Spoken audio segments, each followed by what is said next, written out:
আইয়ুহাল্লাযীনা আমানু কুলু মিম্মা ফিল আরদি হালালান তাইয়্যিবা। আল্লাহ তাআলা বলেন, হে আমার ঈমানদার বান্দারা, দুনিয়ার জমিনে যা কিছু আছে হালাল জিনিস আছে, সমস্ত জিনিস তোমাদের জন্য খাওয়া হালাল নয়, বরং হালাল জিনিসগুলো তোমরা খাও, হালাল জিনিসগুলো তোমরা ভক্ষণ করো।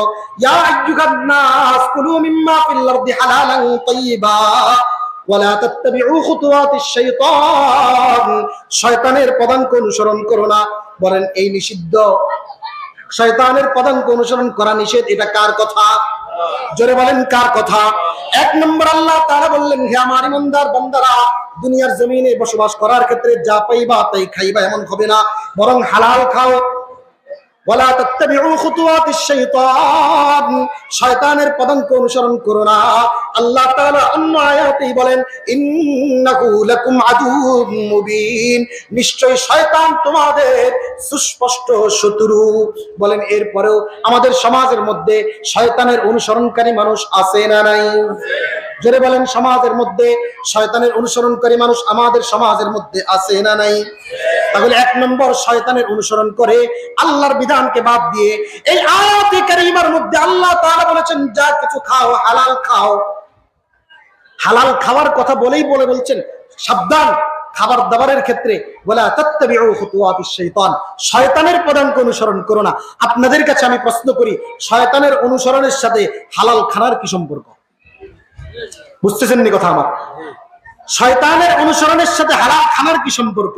তার মানে একই আয়াতের মধ্যে শয়তানের অনুসরণের সাথে হালাল খানার কথা এনেছেন, তার মানে হারাম খাওয়া কার অনুসরণ করা?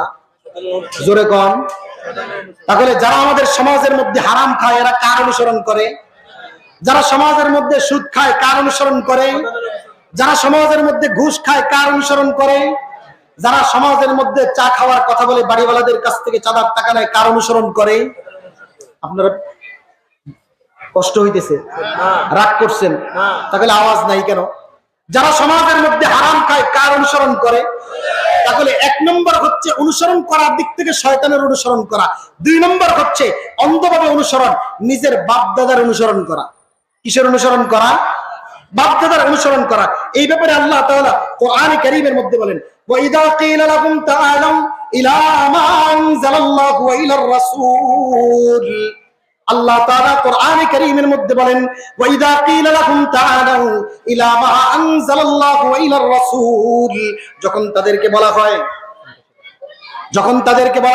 ওয়া ইযা ক্বিলা লাকুম তাআলাউ ইলা মা আনজালাল্লাহু ওয়া ইলার রাসূল, যখন দুনিয়ার জমিনে মানুষদেরকে লক্ষ্য করে বলা হয়, তাআলাও তোমরা আসো, ইলা মা আনজালাল্লাহ এমন জিনিসের দিকে যা আল্লাহ নাজিল করেছেন, ওয়া ইলার রাসূল এবং রাসূলের দিকে আসো, অর্থাৎ আল্লাহ এবং তার রাসূল যে বিধান দিয়েছেন বিধানের দিকে আসো। তোমরা দুনিয়ার সমস্ত অন্যায় পথগুলো ছেড়ে দাও। ক্বালু হাসবুনা মা ওয়াজাদনা আলাইহি আবাআনা। এবার দুনিয়ার জমিনে কিছু মানুষ দাঁড়ায় যায়, তো হুজুর আমরা বাপ দাদাদেরকে দেখে আসছি এভাবেই করতে, সুতরাং আমরা এটাই মানবো, আপনি যেটা বলেন সেটা মানবো না। বলেন আছে না নাই? কোরআনের বিধান দেখায় বলে কোরআনে আছে এটা, আপনি এদিকে আসেন। রাসূলের হাদিস আছে এটা, আপনি এদিকে আসেন। কিন্তু তারা বলে না, হাসবুনা মা ওয়াজাদনা আলাইহি আবাআনা, আমাদের বাপদাদারকে যা পেয়েছি, বাপদাদার ধর্মে যা পেয়েছি আমরা সেটাই মানি, সেটা মানি। বিদআতি কর্মকাণ্ডের ক্ষেত্রে বলা হয় কোরআন এবং হাদিসের মধ্যে স্পষ্ট আছে এটা নিষিদ্ধ। তারা বলে বাপদাদাদেরকে 40 বছর দেখছি এটা করে, আপনি এখন কোন হুজুর হয়ে গেছেন, এখন আইসা আমাদেরকে এটা নিষেধ করেন? বলেন আছে না নাই? তাহলে শরীয়তকে বাদ দিয়ে, শরীয়তের বিধানকে বাদ দিয়ে অন্ধভাবে দ্বিতীয় নম্বরে কার অনুসরণ করে? বাপদাদার অনুসরণ। কার অনুসরণ? 2 নম্বর অনুসরণ। 3 নম্বর অনুসরণ হচ্ছে নেতা এবং ভাই বেরাদারের অনুসরণ করা। কার অনুসরণ? নেতা এবং ভাই বেরাদারের অনুসরণ করা। আপনি বলবেন হুজুর আপনি ঘুরে ফিরেই খালি রাজনীতির দিকে যান। না, আমি রাজনীতির দিকে যাই না। আমি এখন যেই কথাগুলো বলবো শুধু কোরআনের তরজমা, ব্যাখ্যা বিশ্লেষণ করব না। আপনি আপনার বাড়িতে যায়া এই তরজমার আয়াতটা শুধু মিলাই নেবেন, শুধু তরজমাটা মিলাই নেবেন। কোরআনে কারীমের 22 নম্বর পারা সূরা আহজাবের 66 নম্বর আয়াত থেকে নিয়ে 66 নম্বর 64 নম্বর আয়াত থেকে নিয়ে 68 নম্বর আয়াত, এই 5টা আয়াতের শুধু তরজমা পড়বেন, ব্যাখ্যার দরকার নেই। কি দরকার নেই? যারা শরীয়তকে মাইনাস করে দিয়ে নেতা আর ওই সমস্ত শরীয়ত বিরোধী মানুষগুলোর অন্ধ অনুসরণ করে তাদের ব্যাপারে কোরআন কি বলে? আল্লাহ তাআলা সূরা আহজাবের 44 নম্বর আয়াতের মধ্যে বলেন, ইন্নাল্লাহা লা'নাল কাফিরিনা ওয়া আ'আদ্দা লাহুম সাঈরা। আল্লাহ তাআলা বলেন, ইন্নাল্লাহা লা'নাল কাফিরিন, আল্লাহ তাআলা কাফেরদেরকে লানত করেন, ওয়া আ'আদ্দা লাহুম সাঈরা, এবং কিয়ামতের ময়দানে তাদের জন্য জাহান্নাম প্রস্তুত করে রেখেছেন। খালিদিনা ফিহা আবাদা, তারা এখানে চিরকাল থাকবে। লা ইয়াজিদুনা ওয়ালিয়ান ওয়ালা নাসীরা, ওই মানুষগুলো সেখানে তারা কোনো বন্ধু পাবে না এবং কোনো সাহায্যকারীও পাবে না। কি পাবে না? বুঝেন নাই? দুনিয়াতে হাজারো নয়, হাজারো লক্ষ কোটি মানুষের সম্পদ লুণ্ঠন করে অপরাধ করার পরেও তাদের সমস্ত অপরাধকে রাতারাতি নিষ্পাপ ঘোষণা করে দেওয়া হয়। আছে না নাই? কিন্তু আল্লাহ বলেন, লা ইয়াজিদুনা ওয়ালিয়ান ওয়ালা নাসীরা, কিয়ামতের ময়দানে তারা কোনো বন্ধু খুঁজে পাবে না এবং বিপদে পড়ার পরে ওয়ালা নাসীরা, এবং তারা কোনো সাহায্যকারী খুঁজে পাবে না। এবার আল্লাহ তাআলা বলেন, কিয়ামতের ময়দানে জাহান্নামে তাদের পরিস্থিতি কি হবে? আল্লাহ বলেন, ইয়াউমা তুকাল্লাবু ওয়ুজুহুকুম ফিন্নার, কিয়ামতের ময়দানে তাদের চেহারাগুলোকে উলটপালট করে করে তাদের চেহারাগুলোকে আগুনে জ্বালিয়ে দেওয়া হবে। এবার তারা কিয়ামতের ময়দানে জাহান্নামের আগুনে জ্বলতে জ্বলতে আফসোস করে বলবে, ইয়া লাইতানা, হায় আমাদের আফসোস, আতানাল্লাহা ওয়া আতানার রাসূলা, হায় আমাদের আফসোস যদি আমরা আল্লাহ এবং তার রাসূলের অনুসরণ করতাম। কার অনুসরণ করতাম? মাইর খাইয়া খাইয়া এবার আফসোস করবে, হায় কুলাল মহলের মসজিদে, কুলাল মহলের মাহফিলে তো কত সুন্দর মাদক সম্পর্কে, হারাম হওয়া সম্পর্কে কথা শুনলাম। আফসোস যদি ওই দিন হুজুরের কথাটা মাইনা মাদককে ছেড়ে দিতাম। আফসোস করে বলবে, ইয়া লাইতানা আতানাল্লাহা ওয়া আতানার রাসূলা, হায় আফসোস যদি আমরা আল্লাহ এবং তার রাসূলের অনুসরণ করতাম। এবার তারা আফসোস করে তো কোনো লাভ নাই। এবার আল্লাহকে বলবে, ওয়াকালু রব্বানা, শুধু তরজমা বলছি, ওয়াকালু রব্বানা ইন্না আতানা সাদাতানা, এবার তারা বলবে, হে আমাদের রব, দুনিয়ার জমিনে ইন্না আতানা সাদাতানা, আমরা তো আমাদের নেতাদের অনুসরণ করেছিলাম। কার অনুসরণ? বলেন, এটাকে আমি রাজনৈতিক কথা বলছি? সাইয়্যিদুন, উলামায়ে কেরাম স্টেজে আছেন, সাইয়্যিদুন শব্দের বহুবচন হচ্ছে সাদাতুন। আল্লাহ এখানে বলেছেন, ইন্না আতানা সাদাতানা, আমরা আমাদের নেতাদের অনুসরণ করেছি। মানে মায়ের খেতে খেতে এখন আফসোস করে তো কোনো উপায় নাই। এবার আল্লাহকে বলবে, আল্লাহ, বুঝেন নাই? দুনিয়াতে ধরেন ছাত্ররা দুষ্টামি করলে ওস্তাদ যখন ধরার পরে তখন মায়ের খাওয়ার ভয় কয় কি, হুজুর আমি তো করি নাই, অমুকে আমার এটা কইছে করতে, বলে কি বলে না? কেন? নিজের মাইকটার একটু কমানোর লোক। কিন্তু কিয়ামতের ময়দানে জাহান্নামে যাওয়ার পরে এবার নিজের আযাবকে কমানোর জন্য আল্লাহকে বলবে, আল্লাহ রব্বানা ইন্না আতানা সাদাতানা, হে আমাদের রব, আমরা তো আমাদের নেতাদের অনুসরণ করেছিলাম। দ্বিতীয় বলবে, ওয়া কুবারানা, কাবীরুন শব্দের বহুবচন কুবারা, কাবীরুন শব্দের অর্থ হচ্ছে বড় ভাই, কুবারা শব্দের অর্থ হচ্ছে বড় ভাই বেরাদার। বুঝলেন? আমাদের পুরান ঢাকার আঞ্চলিক ভাষা কি? ভাই বেরাদার। ছোট ভাই বেরাদার, বড় ভাই বেরাদার আছে না? এবার আল্লাহ তাআলার কাছে বলবে, ওয়া কুবারানা, আমরা তো আমাদের নেতাদের অনুসরণ করেছিলাম, বড় ভাই বেরাদারের অনুসরণ করেছিলাম। আল্লাহ যখন প্রশ্ন করবে, তুই কেন অমুকের বাড়িতে গিয়ে বিল্ডিং করার সময় চা খাওয়ার নাম দিয়ে 1 লাখ টাকা দাবি করছস? বলবে, আল্লাহ আমি তো নিজের থেকে যাই নাই, আমার বড় ভাই আমাকে পাঠাইছে। বুঝলেন না? কোন ভাই? যেই ভাইয়ের সাথে তার বাপ দাদার রক্তের কোনো সম্পর্ক নাই, শুধু তারে 5 টাকার 1 কাপ চা খাওয়ায়, নির্বাচনের সময় 500 টাকা দেয়, আর অমুক ভাই তুমুক ভাই জিন্দাবাদ করলে বিকালবেলা একটা সিঙ্গারা খাওয়ায়। বুঝেন নেই? এই বড় ভাই আল্লাহর কাছে মামলা দায়ের করে বলবে, আল্লাহ ইন্না আতানা সাদাতানা ওয়া কুবারানা ফাদাল্লুনা সাবিলা। এবার আল্লাহ তাআলাকে বলবে, আল্লাহ আমি আমার নেতার অনুসরণ করেছিলাম, ওয়া কুবারানা আমার বড় ভাই বেরাদারের অনুসরণ করেছিলাম, ফাদাল্লুনা সাবিলা তারাই আমাকে পথভ্রষ্ট করেছে। বলেন, আল্লাহ তাআলার কাছে গিয়ে এই ধরনের অভিযোগ করলে কোনো কাজে আসবে? কারণ আল্লাহ তাআলা তো আমাকে বুঝার জন্য দিমাগ দিয়েছেন, বুঝার জন্য দিল দিয়েছেন, দেখার জন্য চোখ দিয়েছেন, শোনার জন্য কান দিয়েছেন। আল্লাহ তাআলা কোরআন সুন্নাহ দিয়েছেন। উলামায়ে কেরামের বক্তব্যের মাধ্যমে বোঝানো হচ্ছে, এত কিছু বোঝার পরেও যদি সে তার পছন্দের ব্যক্তির অন্ধ অনুসরণ করে, অন্ধ অনুসরণ করার পরে যদি রবের দরবারে গিয়ে বলে, আল্লাহ আমার বড় ভাই ব্রাদার আর আমার নেতারাই আমাকে বিভ্রান্ত করেছে, এবার আল্লাহ তাআলা বলবেন না না, কোনো কাজে আসবে না। এবার কাজে যেহেতু আসবে না, এবার ওই ছোট ভাই, কারণ বড় ভাই ব্রাদার অনুসরণ করে যে সে কি ছোট ভাই। এখন ছোট ভাই বলবে, রাব্বানা আতিহিম দিফাইনি মিনাল আযাব। এবার আল্লাহ তাআলাকে ডাক দিয়ে বলবে, আল্লাহ আমি তো বড় ভাইয়ের অনুসরণ করেছিলাম, আমি তো নেতার অনুসরণ করেছিলাম। রব্বানা আতিহিম দিফাইনি মিনাল আযাব, আল্লাহ আপনি তাকে ডাবল আযাব দেন। কি আযাব? এটার বাংলা তরজমা মায়ের উপরে মায়ের লাগান, বুঝেন নি?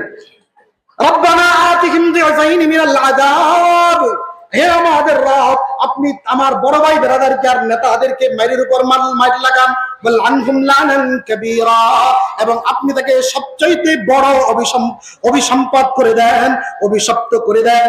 এখানে তো এই কথা আল্লাহ তাআলা সূরা মুমিন 24 নম্বর আয়াতের মধ্যে, সূরা মুমিনের মধ্যে বলেছেন চমৎকার ভাষায়।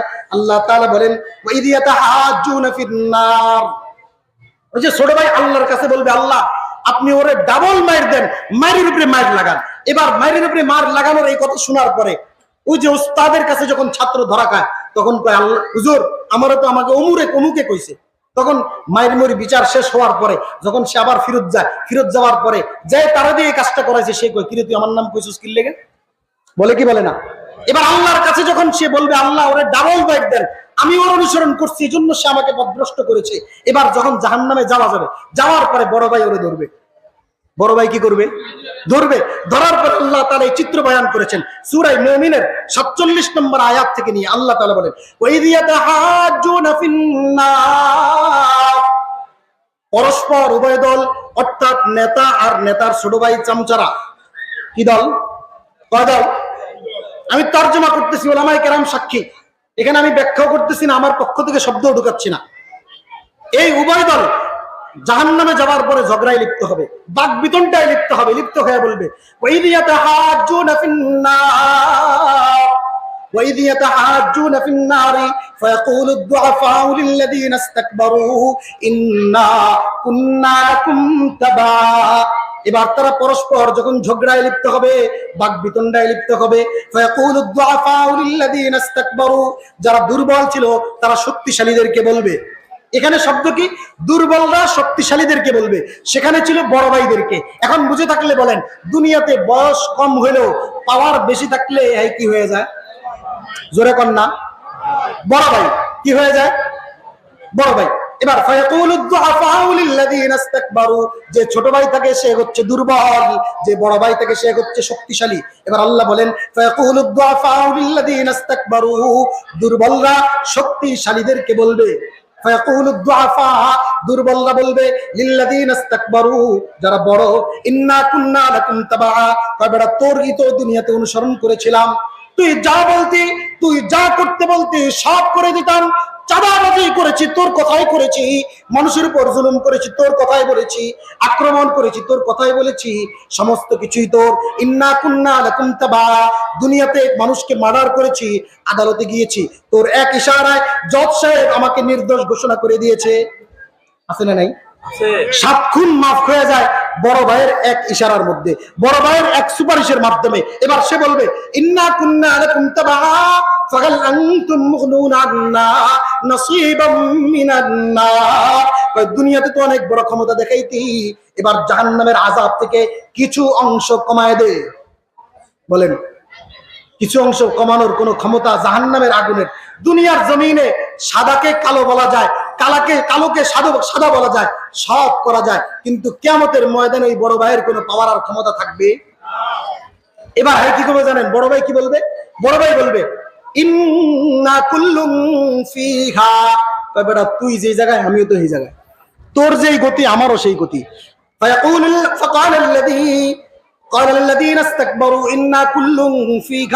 এবার বড় ভাইরা বলবে, ইন্না কুল্লুম ফিহা, তুই যেই জায়গায় আমরাও সেই জায়গায়।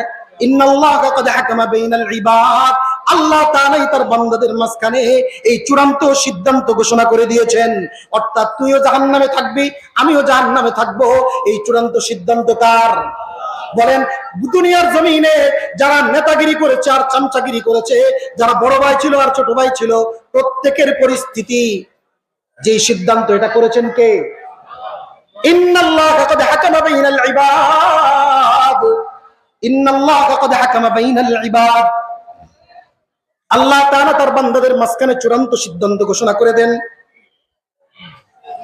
এবার আল্লাহ তাআলা দুনিয়ার জমিনের যে সমস্ত বড় ভাই আর ছোট ভাই তারা পরিস্থিতি যা ছিল, তারা উভয় দল মিলে বলবে, ঠিক আছে আমরা নিজেরা ঝগড়া না করি, এবার আল্লাহর কাছে যায় বলি, ওয়াকালাল্লাযীনা ফিন-নারি লিখাযানাতি জাহান্নাম, জাহান্নামের দায়িত্বে নিয়োজিত ফেরেশতা যারা আছে তাদেরকে ডাক দিয়ে বলবে, উদউ রাব্বাকুম, হে ফেরেশতারা তোমাদের রবকে ডাক দাও, ইউখাফফিফ আন্না ইয়াওমান মিনাল আযাব, জাহান্নামের আযাব থেকে একদিনের আযাব হইলেও যেন আমাদেরকে একটু কষ্ট কমায় দেওয়া হয়, কারণ জাহান্নামের এই কষ্টদায়ক আযাব আর সহ্য হয় না, একদিনের আযাব হইলেও কমায় দাও।